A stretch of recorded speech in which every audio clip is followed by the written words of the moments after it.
Pemilik toko yang tergabung dalam Perkumpulan Pemilik Toko Plaza Amata (PPTPA) masih memprotes pihak pengelola GWK PT Alam Sutra Realty Tbk yang melarang akses masuk kawasan toko.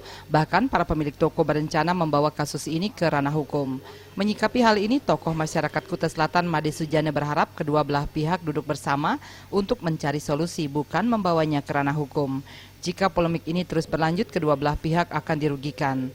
Tokoh masyarakat yang juga wakil ketua Kadin Badung ini berharap rasa aman para pengunjung lebih dikedepankan, bukan proses hukum yang kemungkinan dilalui bila masalah ini dibawa ke pengadilan. GWK ini adalah barometer internasional. Jadi bagaimanapun juga tujuan wisata ke Bali ini pasti ke GWK. Tapi kalau terkait dengan kasus, ya terkait dengan permasalahan harapan kita biar segera di internal lah diselesaikan.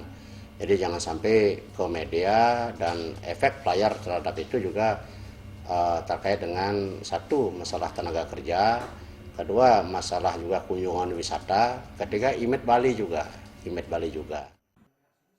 Saat dimintai keterangan, pihak GWK tidak berani memberikan keterangan karena masih berkoordinasi dengan pihak manajemen GWK, PT Alam Sutra Realty yang berpusat di Jakarta. Trimaja dan Indrawan, Bali TV.